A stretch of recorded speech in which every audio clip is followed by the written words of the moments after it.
Hi, everybody. I'm Donald Clark, CNY Fertility, CNY Healing Arts. How is everyone? I hope everyone had a good week or so. Everything's been good here in upstate New York. There's been lots of sunshine lately, which has helped tremendously. Stuff is starting to dry out, leaves are changing. Everywhere you go, there's pumpkins. So it's been a great year with all the rain for pumpkins. And here comes Apple Fest. It's definitely fall. So today I just wanted to talk a little bit about blood health, right? It's kind of everything to us. Strong blood means that we're going to have strong bodies, strong hair, strong vision, strong everything, strong bones. And in the world of fertility, having strong blood is kind of key in that you want to make sure that you have done everything possible to prepare your nest, but also to help with follicular development and viability. So, when we talk about strong blood and healthy blood, we talk mostly about in infertility and women's health. A lot of it has to do with blood deficiency, right? There's never an excess of blood, right? You can have heat in the blood, but that's something separate. And what we're going to talk about today is blood deficiency and how to prevent that. Some simple things that you can do to make sure you keep your blood levels strong. I know we've touched on it in the past, but I can't stress enough that it's so very important that we continue to always constantly treat our blood. So, there are a couple of reasons why someone could be blood deficient, right? For women, it's heavy menstruation. It could be from blood loss due to a trauma or a chronic chronic condition. Say celiac disease is a chronic condition that can lead to blood deficiency, or a gluten intolerance can lead to blood deficiency. But most of the time, it's from heavy menstrual cycles or some kind of a loss of some sort. And so that's kind of this the main reasons why you might have blood deficiency. And so it's in the whole spectrum of conditions to have in the world of fertility and just in your world also. Uh, that is Blood deficiency is one of the easiest to treat as long as there's not an underlying disease or condition that's causing it. If it's something you know gynecological that is treatable, and or poor lifestyle that's treatable, we can do that. Or if it's an event that occurs where you lose blood, that's obviously treatable. So in the spectrum of conditions to have, this is one that's not so bad. It's easy to treat. And let me just say that men can get this too. It's not just for women. Men can have anemia and blood deficiency. Uh, you know, maybe not as common as women, but men do get it as well. And for men, a lot of worry and stress and anxiety, and women too, but specifically for men, um, that can lead to malabsorption in the stomach, which leads to blood deficiency. So, men, if you have ulcers or you have chronic stress and anxiety, pay attention to your symptoms. And some of the symptoms are, some of the obvious symptoms are bruising, right? You can have some bruising, and dizziness is also a big one that people tend to kind of overlook. They kind of just, well, I got a little dizzy, I stood up too quick, but maybe it's not that. Maybe you're a little blood deficient. And fatigue, right? If you're fatigued and you're dizzy and you're cold, uh, chances are you're anemic or you have blood deficiency.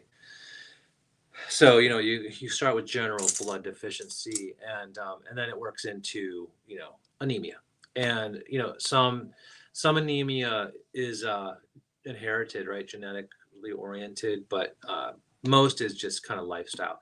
So if you're what I mean by lifestyle is is if you're working if you're working a ton, right? And you're, you're young, right? You're young and you're not trying to build a family yet. And you're just partying and staying up all night and you're working a ton and older, as we get older, we tend to work a ton, and as we start families, we tend to work a ton and not sleep. So it can run us down. And so we need to pay attention to that stuff, make sure that we keep whether or not we're trying to start a family or not, just make sure we keep our blood health strong because that's kind of the baseline, right? Like that's the base.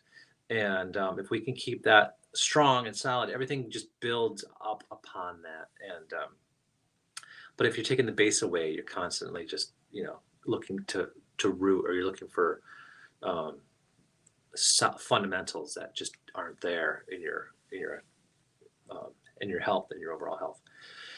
So keep our blood strong. So there's a couple of things that we do to treat blood deficiency. In Chinese medicine, we want to focus on spleen health and liver health, right? The spleen's going to help make the blood from the food that we eat, and the liver is going to help move it, right? So you want to make sure you keep your spleen and your liver functions healthy, and we've talked about that in the past. And we can do that with acupuncture. You keep your spleen blood healthy, and you keep your liver qi moving, right?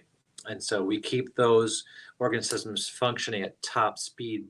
But while we do that, we're adding the ingredients to maintain strong blood, right? Strong blood. And so some of the obvious, some of the obvious foods or supplements that we can take for that is iron, right? Iron supplement.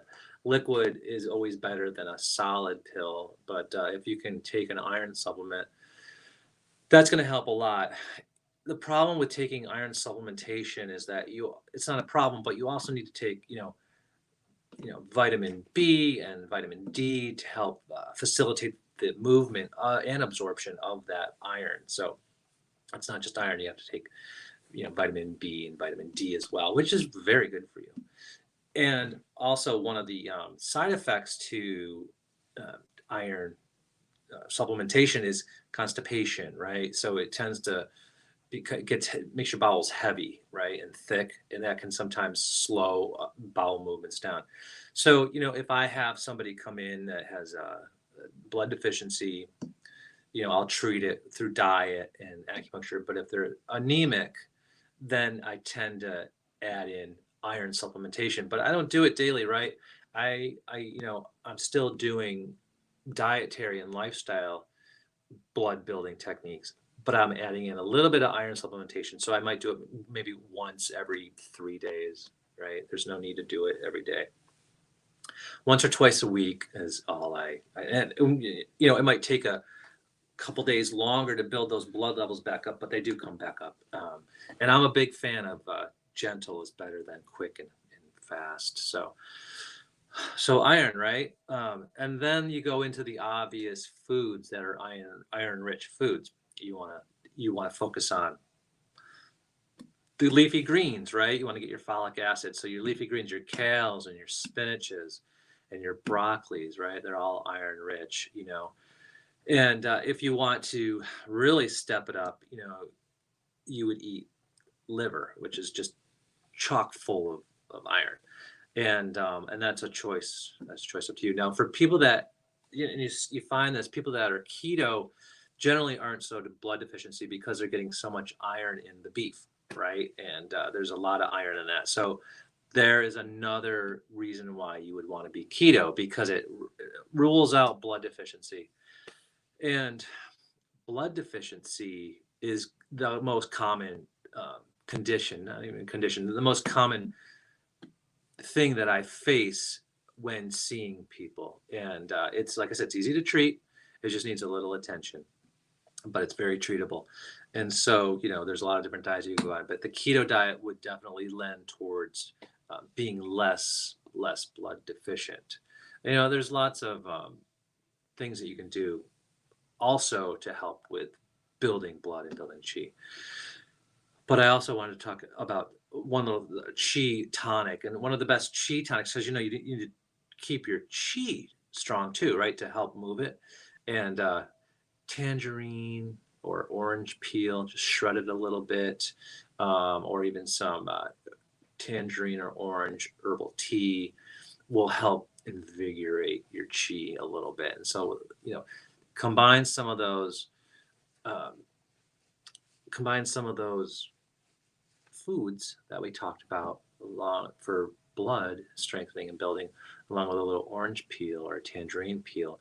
And now you have the ingredients to build blood and chi. Gently, of course. And that's usually all that people need is to do that. Also, some of the lifestyle changes that we talked about, and I've talked about this so many times before.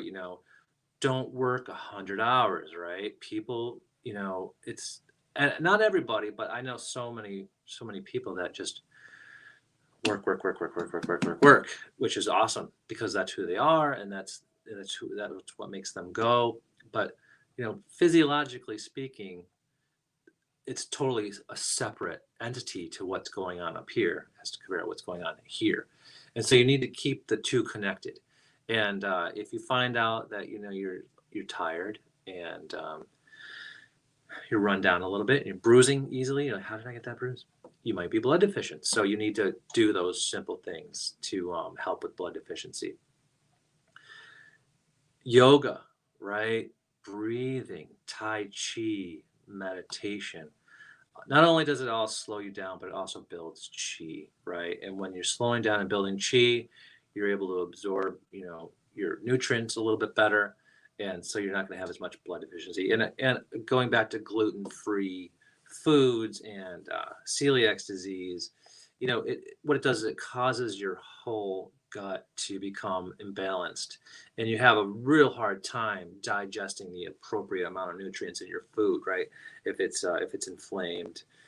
So that's another reason why you might want to go gluten free, because it's going to take that element out of food absorption, nutrition absorption, to help make sure you get as much nutrition as possible, iron specifically. Now, if you don't have iron deficiency and you're not blood deficient, then that's not. It's all of this is kind of not really that important to you. However, keeping with the lifestyle and the dietary is only going to better you. It's only going to better your absorption, your nutritional absorption through your stomach. So don't just discount it. It is information that you should use along the way.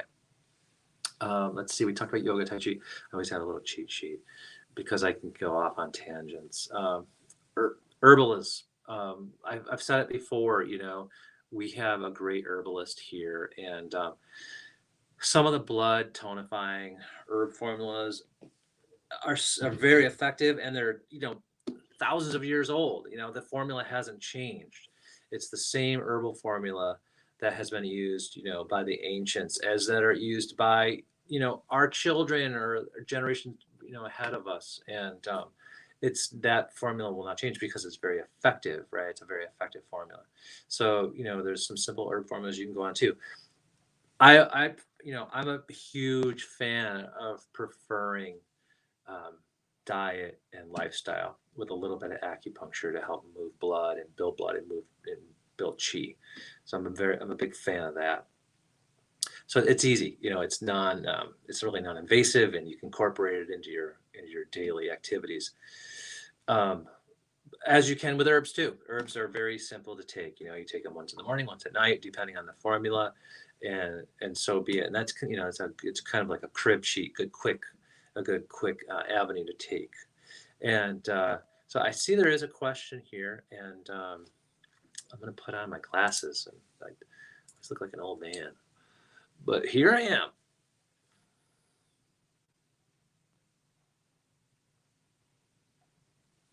So the question is regarding to severe anemia or severe blood deficiency, and failed cycles or cycles that are going to, upcoming cycles.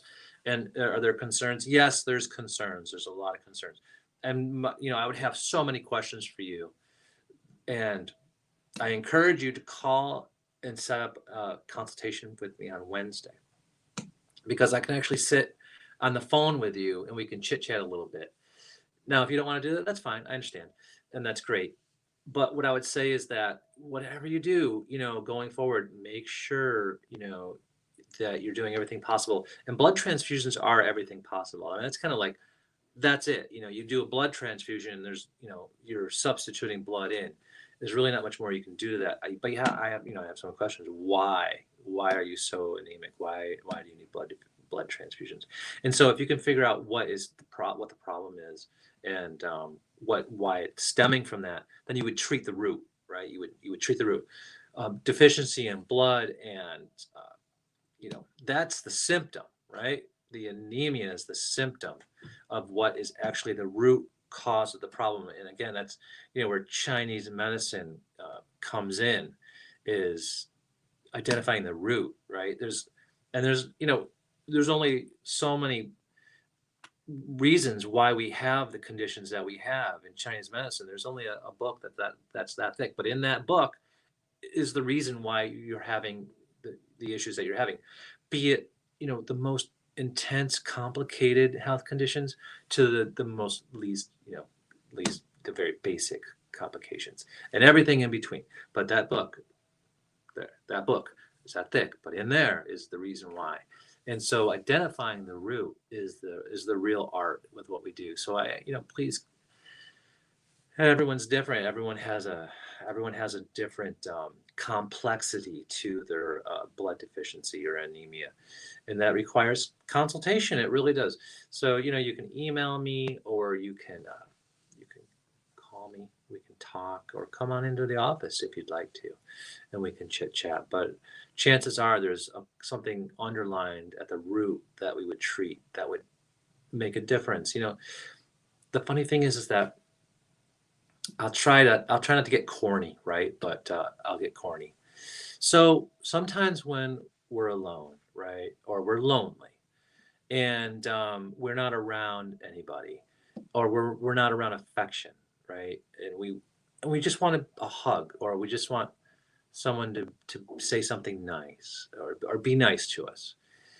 You know, the body's like that too. So if you have a condition, let me back up. And so we want a hug, right? And we haven't had one in forever. And we're dying. We're needing a hug, and you get that hug, and it feels so good, right? You don't want to let go because it feels so good, and you've needed it for so long. The body is the same way. So if you have an underlying condition, and it hasn't been treated in a way like we treat it as acupuncturists, once we treat it, it's so welcoming it. It's like a long lost hug that it hasn't had. So we're treating it in a way that it has never been treated before, that it has wanted to be treated. And you will get results quickly that way. And so that's the art, and that's the importance of treating something at its root, because you give it that hug, you give it that attention that it has wanted for sometimes years, that it hasn't gotten, and then you've just been treating the symptom. But when you treat the root, give it a hug, it hugs you back. You start to you start to see improvements quite rapidly. So that's where we come in. So build your blood, okay? Keep your blood strong. It's important to do that. Normal menstrual cycles, right? Having your menstrual cycle normal, preventing, the big menstrual heavy bleeding, which can happen from a few gynecological conditions. So if you have those, you have heavy periods, chances are you have some blood deficiency. So correcting that is number one. That's the root, right? Treating the root. Keep your blood strong. Eat well, right? Pumpkin. Pumpkin's a good chi building uh, food. It's pumpkin season, right? So don't be afraid to cook with ginger and pumpkin, and try to get everything moving and everything stronger. And uh, and it's going to help because it's fall. It's strip. Though it does not feel like fall here in Central New York. I think it's going to be 82 on Tuesday, and it's in the mid to upper 70s now. So all weekends can be really nice and sunny and warm, which is great, right? But I'll tell you, when that freezer door opens, it's going to open quick, and it'll go from summer to winter in a matter of 3 days here, and that's how it usually works. So, continue to adjust to the season. These ups and downs, they're awesome for getting yard work done, but they're not so awesome for our homeostasis with the environment, because it's so up and down. You just have to put in extra work being outside and adjusting to it, or sleeping with the window open and adjusting to the swings and the barometric pressure and the temperature drops and fluctuations. So don't stop doing that. And take care of your blood, right? It's fundamentally the most important thing in the process of building a family. uh, you know do what you need to do, change your lifestyle, meditate, yoga, gentle exercise. Don't work 100 hours. Give yourself some downtime if you can. I'm glad everyone likes acupuncture. I'm glad acupuncture has helped you get pregnant. It's That's how I got into acupuncture. It didn't save my life, but it did change. It was strong enough to where it changed my life path. And when I was told I needed one thing, and acupuncture did the same thing in another avenue for me, very easy, very simplistic. I said, that's it. I'm going to study this. I want to work on being an artist with this. So acupuncture is strong. Herbalism is strong, but we ourselves are strong too. We're the strongest. So if we take the time for ourselves, it usually pays off quite well. Have a good weekend, you guys. And I will talk to you next week. And acupuncture doesn't hurt. It doesn't hurt. I mean, you might feel it a little bit, right? But it's not like pain. It's kind of like a heavy sensation. And the best way I can describe acupuncture after all these years is that it feels earthy. If you know what earthy feels like, it's a very heavy, grounding, centering feeling that you get from it. So it's not really pain. I would say 90% of everybody I treat falls asleep at some point during the treatment. And for those that don't fall asleep, they're so deeply relaxed that they're in a good place. So sometimes you'll feel a little bit going in, but it immediately dissipates, and then you start to get that earthy feeling. Okay, you guys, thank you, and I hope to talk to you guys real soon. Good day.